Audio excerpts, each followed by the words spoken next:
iPhone 16 Pro Max. Is this camera up to the hype? Hey, what's going on? Hope you're doing all right. My name's Matt. This is Dwyer.Creatives, and today we're going over the iPhone 16 Pro Max and specifically with their cameras. Is this really up to the hype? We will see.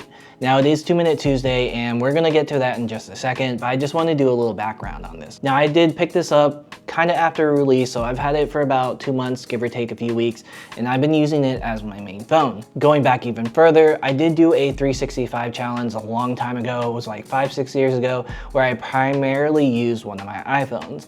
And I thought about doing that maybe again, but I wanted to see if this phone and specifically these cameras were really up to the hype. Now, as I said, this is a 2-Minute Tuesday and I've been notoriously bad sticking to those 2 minutes, but I will do my very best. 2 minutes on the clock. Right off, I want to say that the first thing that I've done since owning this is go ahead and turning this camera shutter button off.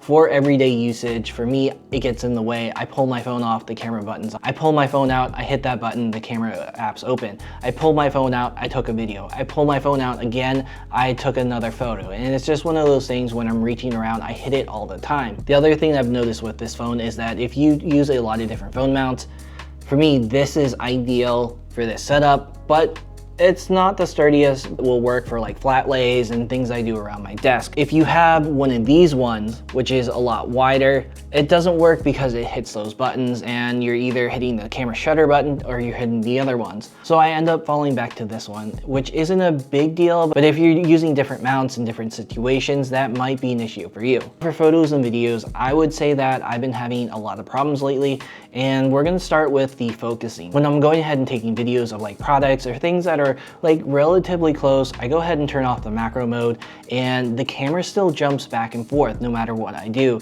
I do a lot of TikToks, and in the native app, it just jumps all over the place. So I'll go into the native camera app and then same thing. The camera jumps all over the place and I can't really lock it down to one specific lens. That means I have to go to a third-party app, which I've been using Blackmagic. That's the only way I can get it from jumping and set it to one specific lens. Saying that though, the other issue I've been having is with the auto white balance. It's been all over the place.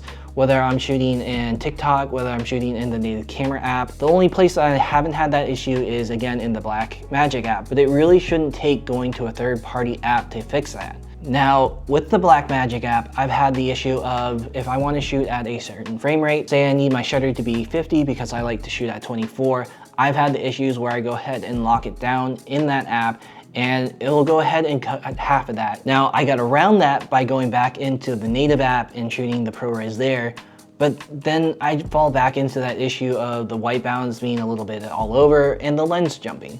So that's just something I've noticed there. And that's not with just videos. The other day when I was out, I found this super cool spider and I was trying to take a photo of it because its shell was like shiny and had a lot of different colors in it, and it just jumped all over the place. So here's a perfect example. I'm trying to get this spider right here, right? And I have it 5 zoomed in, trying to get it to focus on it, right? And it just won't lock onto it. So I'm in RAW. Let's go over to the regular, and it just will not focus. Try to do it with the video.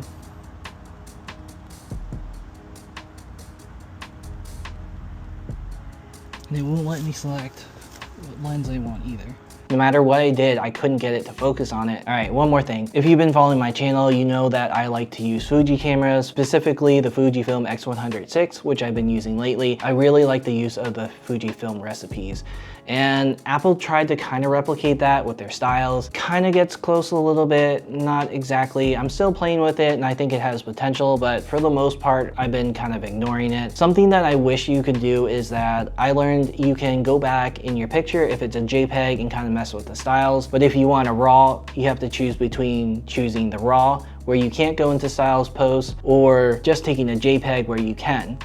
And I know that's kind of like post, but for me, I wish you could take both of them at the same time, like I can in my Fuji. I can go ahead and take a JPEG with the film sim baked in, along with a RAW that I can mess with later. That's just something that I wish you could do here, where I could get that JPEG, where I could mess with the styles of it, but still get that RAW file that if I wanted to go back later and edit it on a computer or my phone, I can do that. One more time, right? Is this worth the hype for the camera? And as of right now, I'm just gonna say I don't think it is. I think that if you're getting this specifically for the camera, just be ready to run into those similar issues. You can go third party, and I haven't gone through all those apps out there. Maybe there's one out that fixes all of this, but again, you shouldn't have to go to a third party app to fix this. Let me know what you think in the comments. Let me know if you've run into these same issues, and if you've found a fix for this. Let me know that down in the comments too, because I'd love to be able to use this more for videos and photos, but it's just something I can't rely on at this point. And I know that I'll have to bring something else as a backup, or even as a primary, and just snap the little things here and there with it. So I'm just going ahead and kind of wrap this up here. If you're traveling for the holidays, safe travels, and thanks for watching, and I'll see you next time.